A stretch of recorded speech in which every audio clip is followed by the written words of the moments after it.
मुख्यमंत्री नायब सिंह सैनी ने बुधवार को पलवल स्थित नेताजी सुभाष चंद्र बोस इंडोर स्टेडियम में प्रधानमंत्री किसान सम्मान निधि योजना से संबंधित राज्य स्तरीय कार्यक्रम में मुख्य अतिथि के रूप में शिरकत की और इस अवसर पर प्रधानमंत्री नरेंद्र मोदी के तमिलनाडु में आयोजित दक्षिण भारत प्राकृतिक कृषि शिखर सम्मेलन का लाइव प्रसारण भी दिखाया गया। इस दौरान प्रधानमंत्री द्वारा लाभार्थी किसानों के खातों में डीबीटी के माध्यम से पीएम किसान सम्मान निधि की 21वीं किश्त जारी की गई। इस अवसर पर जिलाध्यक्ष विपिन बहसला, पूर्व मंत्री जगदीश नायर, पूर्व विधायक दीपक मंगला, पूर्व विधायक प्रवीण डागर भी मौजूद रहे। मुख्यमंत्री नायब सिंह सैनी ने कहा कि प्रधानमंत्री नरेंद्र मोदी ने पीएम किसान सम्मान निधि योजना के तहत 18,000 करोड़ रुपए की राशि 9 करोड़ किसानों के खातों में डीबीटी के माध्यम से डालने का कार्य किया है। उन्होंने कहा कि हरियाणा प्रदेश के 82,000 किसानों के खातों में 317 करोड़ 38 लाख रुपए की राशि डाली गई है। उन्होंने कहा है कि हरियाणा प्रदेश में 7,233 करोड़ 74 लाख रुपए की राशि किसानों के खातों में डाली जा चुकी है। पलवल जिला के 74,299 किसानों के खातों में 14 करोड़ 86 लाख रुपए की राशि सीधे किसानों के खाते में पहुंचेगी। हर्ष का विषय है कि देश के यशस्वी प्रधानमंत्री आदरणीय नरेंद्र मोदी जी अभी कुछ समय के बाद देश के किसानों के खाते में 21वीं किश्त नॉन स्टॉप डालने वाले हैं। आज इस अवसर पर हमारे हरियाणा सरकार के कैबिनेट मंत्री रणवीर गंगवा जी, हमारे जिला के अध्यक्ष विपिन बहसला जी, पूर्व विधायक जगदीश नायर जी, पूर्व विधायक दीपक मंगला जी, हमारे मनोज रावत जी, प्रवीण डागर जी, पूर्व विधायक, हमारे पूर्व राज्यसभा के सांसद लेफ्टिनेंट जनरल बीपी वर्ती, पूर्व प्रधानमंत्री आज कुछ समय के बाद हमारे बीच में डालने वाले हैं। इसके लिए आप सबको बहुत बहुत बधाई और शुभकामनाएं देता हूं। साथियों, आज आदरणीय प्रधानमंत्री जी 18,000 करोड़ रुपए की राशि 9 करोड़ किसानों के खाते में आज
भी गिरफ्तार करके डर जाएगी।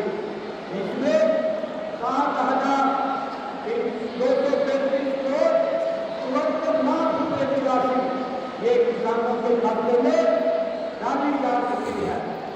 किसान भाइयों, पलवल के आज हमारे 74,299 किसानों के खाते में आज अभी थोड़ी देर के बाद जब आदरणीय प्रधानमंत्री के एक प्रधानमंत्री किसान सम्मान निधि ये 20-19 डालेंगे तो पलवल जिले के मेरे किसानों के खाते में 14,86 लाख रुपए की राशि आज उनके खाते में पहुंचेगी। साथियों, आज तीसरी जारी करने के लिए मैं माननीय प्रधानमंत्री आदरणीय नरेंद्र मोदी जी का आभार व्यक्त करता हूं और उनका धन्यवाद व्यक्त करता हूं।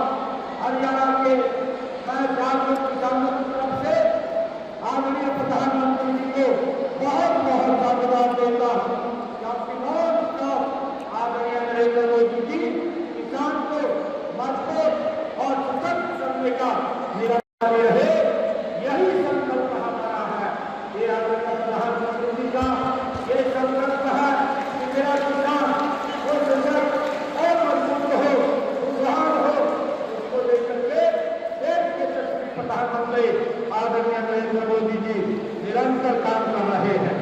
साथियों, माननीय प्रधानमंत्री जी द्वारा शुरू की गई यह योजना करोड़ों किसानों के जीवन में एक नई ऊर्जा, एक नया आत्मविश्वास लेकर के ले आई है। सभी किसानों को हर 4 महीने के बाद 2,000 रुपए की ये किस्त उनके खाते में ये पहुंचाई जाती है। एक साल में किसान के खाते में 6,000 रुपए की ये राशि पहुंचाने का काम देश के प्रधानमंत्री आदरणीय नरेंद्र मोदी जी कर रहे हैं। साथियों, सभी किसान भाइयों, मैं गर्व के साथ कहता हूं कि हरियाणा में प्रधानमंत्री किसान सम्मान निधि योजना के प्रभावी ढंग से इसको लागू किया गया है। इसके साथ ही हमने कृषि क्षेत्र में कई उल्लेखनीय कार्य भी हमारी सरकार कर रही है। इनमें किसानों की आय में बढ़ोतरी, तकनीकी नवाचार और जल संरक्षण जैसी पहल ये शामिल है। सभी किसान भाइयों से मैं ये भी कहना चाहता हूँ, उनको सुरक्षा देने का काम भी हमारी सरकार ने किया है। उनको भारत सरकार से जोड़ करके हमने इस योजना को शुरू किया है। मुझे ये बताते हुए कि पिछले 11 वर्षों में हमने 30,000 किसानों को 135 करोड़ रुपए प्रोत्साहन राशि के रूप में सीधे उनके बैंक खातों में पहुंचाने का काम ये हमारी सरकार ने किया है, ताकि किसान को अपनी फसल बेचने में घाटा ना हो। आदरणीय किसान साथियों, किसानों को मौसम की जो फसलों को मौसम की मार से बचाने के लिए हमने मुख्यमंत्री बागवानी बीमा योजना इसको भी शुरू किया है और इसमें 46 बागवानी फसलों शामिल की है। सब्जियों व मसालों फसलों में 30,000 रुपए तथा फलों में 40,000 रुपए प्रति एकड़ के हिसाब से मुआवजा देने का काम ये हमारी सरकार कर रही है। साथियों, मेरा कानून मेरी विरासत